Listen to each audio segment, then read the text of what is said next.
आप लोगों को क्रिकेट स्ट्रॉन्ग क्लास में स्वागत है। इस चैनल को सब्सक्राइब एंड लाइक करना ना भूलें और बेल आइकन का बटन दबा दें। आज आपको प्रतिलेखन संख्या 37 और 38 लिखाएंगे 80 की स्पीड में। पेंसिल कॉपी लेकर तैयार रहें।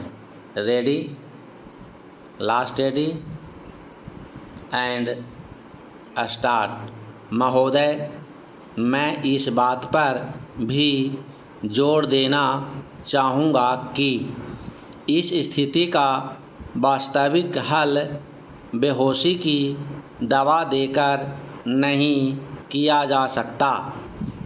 इससे रोग के लक्षणों की उग्रता को तो कुछ समय के लिए भूला जा सकता है, पर अंततः तो रोग बढ़ ही जाता है। सभी जगह राजनीतिज्ञों की इस उलझन को मैं समझता हूँ, जो बड़े उपायों पर सच्ची सहमति न होने के अभाव में तात्कालिक लाभ के उपायों को ही प्राथमिकता देने लगते हैं। इसलिए आज वास्तविक आवश्यकता इस बात की है कि लोगों और परिवारों की जल्दी से लाभ पहुंचाने के उपायों में और पूरे समाज को लाभ पहुंचाने वाले दीर्घकालीन उपायों के बीच सामंजस्य और तालमेल स्थापित किया जाए, क्योंकि अप्रत्यक्ष ढंग से उनसे भी लोगों और व्यक्तियों को लाभ पहुंचता है। इसलिए हमारा कार्यक्रम ऐसा होना चाहिए जो व्यक्ति, परिवार और समाज सभी के लिए उपयुक्त हो और माइक्रो स्तर पर तीनों तरफ चलने वाले हमारे प्रयास एक ओर मिल जाएं। हमारी 8वीं योजना में इसी बात पर जोर दिया गया है। इस योजना में ग्रामीण विकास की राशि में भारी वृद्धि की गई है, जो 11,000 करोड़ रुपये से बढ़कर 30,000 करोड़ रुपये कर दी गई है। इसमें जिन कार्यक्रमों को शामिल किया गया है उनमें रोजगार पैदा करना, रोजगार का आश्वासन देना, समन्वित बाल विकास योजनाएं, टीकाकरण, शिक्षा और अन्य कई सामाजिक आवश्यकताएं पूरी करने वाली योजनाएं भी शामिल है। इस बात की आवश्यकता हमेशा बनी रहती है कि समय समय पर लोगों की ज़रूरतों और मांगों को देखते हुए उनमें हमेशा यथोचित सामंजस्य किया जाना चाहिए। तथापि केवल इतना ही पर्याप्त नहीं होता कि योजनाएं शुरू कर दी जाएं। योजनाएं शुरू करने के साथ साथ भी ज़रूरी होता है कि लोगों को उन्हीं की भाषा में शिक्षित करने और समझाने के लिए एक व्यापक साधन और सतत अभियान चलाया जाए, ताकि उनके समझने और देखने के ढंग में जो छिद्र या गलतफहमी है उसे दूर किया जाए, क्योंकि प्रायः उसके कारण विभिन्न प्रकार के आंदोलन शुरू हो जाते हैं।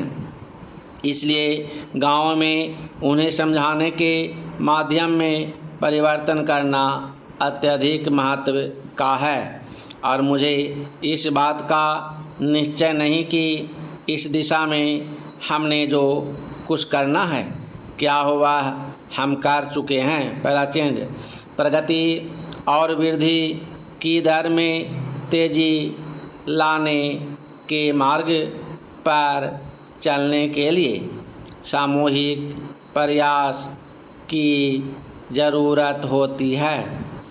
यह ज़रूरी है कि सरकार प्रक्रिया संबंधी बाधाओं को दूर करे ताकि ऐसा वांछित वातावरण बन सके, उद्यम करने की भावना बढ़ सके, उसका विकास हो सके और वह पनप सके। हमने यही करने की चेष्टा की है। अब यह काम उद्यमियों का है कि पूंजी निवेश करके उत्पादन बढ़ाकर तथा अधिक कुशलता लाकर ज़्यादा रोज़गार पैदा करें और बढ़ाएं। आज आय बढ़ने के साथ साथ मांग बढ़ेगी और इस तरह उत्तरोत्तर वृद्धि का चक्र शुरू हो जाता है। पहला चेंज महोदय, इस तरह पूरा पिरामिड बढ़ता जाएगा। यह विचार बड़ा स्पष्ट और सरल लगता है, परंतु जब इसे हमारे जैसे विशाल आकार, जनसंख्या और सामाजिक जटिलताओं वाले देश पर लागू किया जाता है तो उसे कार्यान्वित करना अत्यंत दुष्कर कार्य हो जाता है। अब चूँकि प्रगति और वृद्धि के लिए वातावरण अधिक अनुकूल बन गया है, इसलिए अब संसाधनों का प्रश्न सामने आता है। टेक्नोलॉजी, गुणवत्ता, उत्पादकता और प्रतियोगिता के प्रश्न सामने आते हैं। इन प्रश्नों पर विचार करते समय हमें विदेशी कारकों की समस्या पर भी ध्यान रखना पड़ता है। इस संदर्भ में विदेश से निवेश और टेक्नोलॉजी अपने देश में आती रहे, यह प्रश्न प्रासंगिक बन जाता है। बाजार में प्रवेश मिलने का प्रश्न भी महत्वपूर्ण बन जाता है। हमें अपनी अर्थव्यवस्था को विश्व अर्थव्यवस्था के एक भाग के रूप में ही देखना चाहिए। हम एक अलग थलग द्वीप बनकर नहीं रह सकते। हमें तो स्वयं को विश्व की प्रणाली के एक भाग के रूप में ही देखना चाहिए। इसी के साथ द्वीप का भी अस्तित्व वो रहना चाहिए और राष्ट्रीय हितों को भुलाया नहीं जा सकता। जिसे विश्वव्यापीकरण कहा जाता है वह विश्व का एक भाग बनने का प्रयास मात्र है। इसके बाद ही हम शेष विश्व से यह आशा कर सकेंगे कि वह हमें हमारी आवश्यकता की चीज़ें प्रदान करे। मुझे विश्वास है कि ऐसा करते समय विसम्मति की कोई आवाज़ नहीं होगी, किंतु हम विश्वव्यापीकरण महज उसी की खातिर नहीं कर रहे। यह तो विशिष्ट रूप से भारत के लोगों के हितों को ध्यान में रखते हुए किया जाना चाहिए, क्योंकि शुरू देकर केवल शुरू ही मिलता है। इसलिए हम अपना लक्ष्य तभी प्राप्त कर सकते हैं जब हम यह दिखा दें कि इससे देने वाले और लेने वाले दोनों का लाभ है। विश्व अर्थव्यवस्था आज अधिकांशतः बाजार की ताकतों के सहारे चल रही है और यदि हम इन बातों को अनदेखा कर देंगे तो इससे हमें भी भारी हानि उठानी पड़ेगी। अपने प्रयासों में हमने इस वास्तविकता को स्वीकार करने का प्रयास किया है।